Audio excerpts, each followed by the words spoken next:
Hi, my name is Sodsiakich. I'm with Sister Tim Walk here, and today we're going to be discussing what it's like to be a business owner, discussing what TJ's on Hair is, and discussing what it's like to be an investor, perhaps get some advice to those seeking to run their own business, or even, invest money into a business, such as a franchise.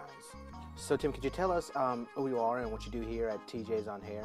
We do all kinds of things here. We do just about anything you can imagine with hair. We have tanning, and we have we're in tuxedos now. I've been sucked into fixing computers upstairs. I about do more of that than I do hair anymore. So my wife does electrolysis, and we do skincare, and we just hired a girl that does black hair. So How long have you and your wife been in business here? about 35 years probably. What can you tell us about being a business owner? What's it like? Well, there's ups and downs just like everything else. There's advantages and there's disadvantages. It's better than having a job. Because if you have a job, you're going to make X amount of dollars a week. And if you own a business, the potentials are always to make more or less for that matter, but that's probably the exciting part about it. Well, we actually started this place. We had $400 to our name, and that's probably if you sold all of our stuff. So we're not rich and famous or anything, but we're doing way better than we used to. So. And I think an important thing is people skip steps all the time. You just kind of builds on itself.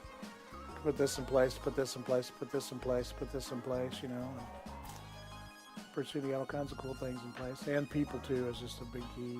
You gotta have customers. You gotta be nice to them when you don't want to sometimes. Bottom line is people, and I believe if you invest in them and you like I said, solve problems for them, then there are supernatural laws involved too, where those things will come to you. Besides TJ's on Hair, do you have any other investments that you are currently involved in? I plan to learn about stocks and bonds and et cetera, et cetera. I want to learn how to short things, actually, is what I want to learn how to do. Why? Because I think everything's going in the proverbial crapper.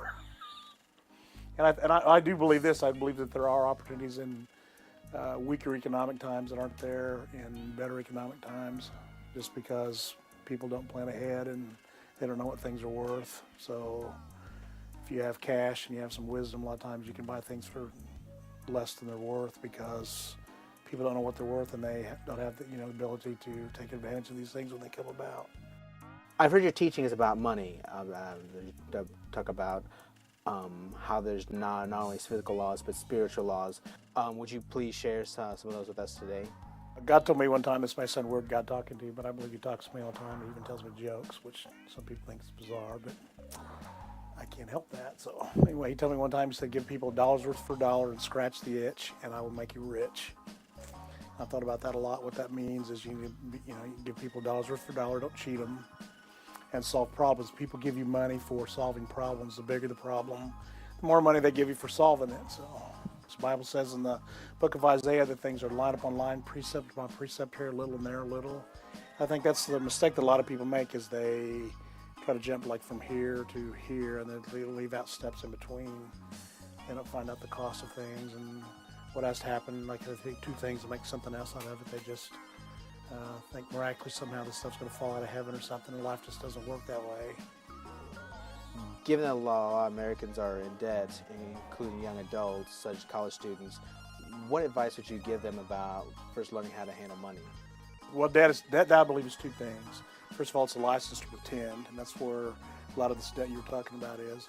And second of all, it's a leverage to put you in a position to do things that you couldn't do if you hadn't borrowed that money, and there's a balance in that.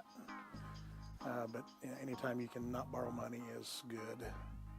The Bible says in Proverbs that the borrower is servant to the lender, and if you don't think so, miss a payment. The other thing is just stay on your budget. Don't be spending money on unnecessary things that you don't have yet. God told me one other thing too. He said you buy toys with money that your money's made. Or a lot of people buy toys with money that they haven't made yet, so they pay for them 2 or 3 or 4 times over, and then they're just gone and they're used up and they have nothing except the debt left, which is a burden. I always like to ask this question because I know where people's hearts are at. If you had $1 million, what would you do with it?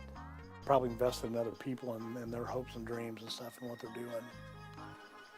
you know, but they'd have to qualify because a lot of people just do this a lot, you know.